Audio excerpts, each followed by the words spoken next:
And he said, let us make man. And this time around, man will not be just like a spirit. Now, listen to this. If God created man in the image of the Father, he would have been powerful enough. If he created man in the image of the Son, he would have been powerful enough.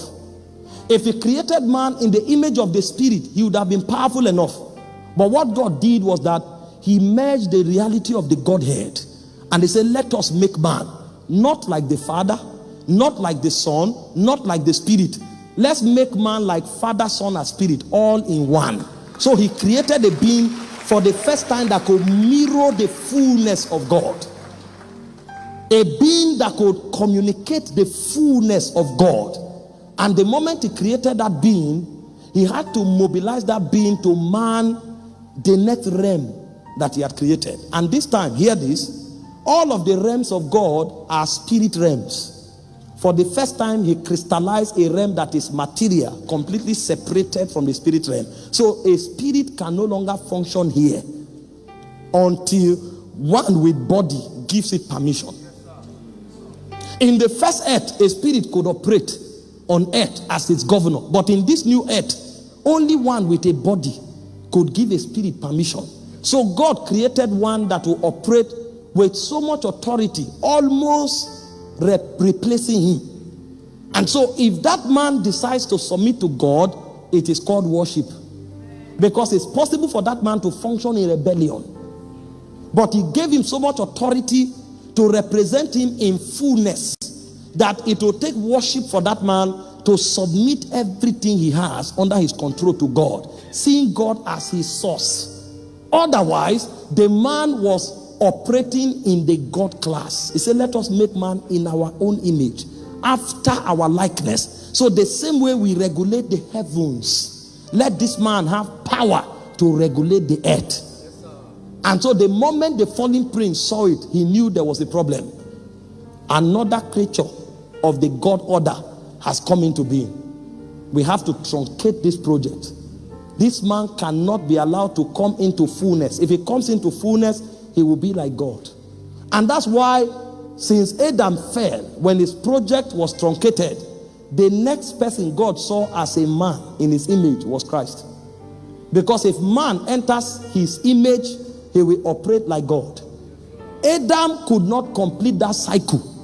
The next person that was able to complete that cycle was Jesus. So at John's baptismal service, he said, this is my beloved son, in whom I am well pleased. This is the first time I have seen the full project of man. Because a man is supposed to mirror God.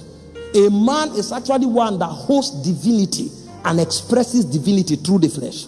A man is one that has the capacity to contain God and to express God. So that when you find a man becomes an address of God. So when you are looking for God, you don't need to look into the skies. When you touch a man is a conduit into the God kind. Because of that, our existence here is not in the pursuit of things. It is the fall that made us to become pursuers of things. Because in the God class, you don't pursue things. You command them and they be. The moment man began to pursue things to find validation, it means he's falling. The moment the man begins to define his glory from his possessions, it means he's falling. Because the way he's designed, his essence is not in things. The glory is in earthen vessel. He is a custodian of a God reality. So the value of the man is in himself, not outside of him. But the fall made man no longer to draw value from within himself. He began to look for value outside himself. So the man became a wanderer. Why am I saying this? The reason most of us cannot serve God is because we are still wanderers. We are trying to look for value in things. We are pursuing things. We walk from morning till night and night till morning. Not because we are pursuing anything eternal. We are looking for natural things to validate us. And the devil knows. Because the moment the man begins to look for value externally, he becomes a slave of the devil. Because the devil cannot control what is inside him, but the devil can control what is outside him.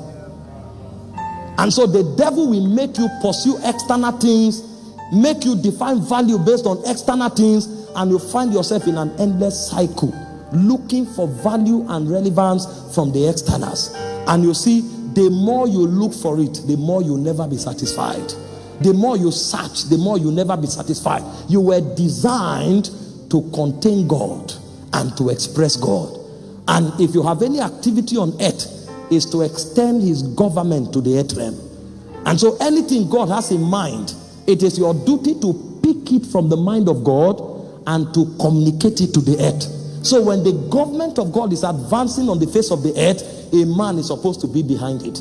And so men, therefore, should be identified by two things. Number one, by the dimension of God they carry, and by the assignment of God they are representing on the earth. If you find a man that you cannot find a dimension of God traced to him, and if you find a man that is not powering any divine mandate, that man is still operating by the economy of the four. He's still in the realm of tohu bohu. No matter what you have, what gives you value is the dimension of God you carry. If we took a census here for a minute and we find out, who are you? Most of you will define yourself based on your job. I'm a banker. I'm a lawyer. I'm a lecturer. That's not who you are. Paul says, henceforth know we no man after the flesh. You must be traced to a dimension that has its root in God. And then if they ask you, what do you do? It is still an error to say I'm a lawyer, because law is a platform, marketing is a platform, parliament is a platform. What you do is a kingdom assignment. If you ask me, who are you? I spread the fire of God from nations to nation. I carry the presence of God from nations to nation. So if you find me in law service today, it's because they need the presence of God there. That's why I came. I came as a custodian. If you find me in football today, I'm not playing football because I need food. I am there because they need the fire in the football field. And so when I'm playing it, you will see the glory of God there. And after a while, many footballers will be influenced. Jesus will become their Lord. Because the reason I went there is not to look for a paycheck, is to bring Christ there. I carry presence. I carry fire. Somebody else will carry light. And when he enters a place, he demystifies everything that the devil has done, and he brings a new order. And people will have no choice but to bow to God and to serve Jesus as King. Until we come to that point, our existence is vain. There's no meaning in what we are doing. We will be like the animals that have no purpose.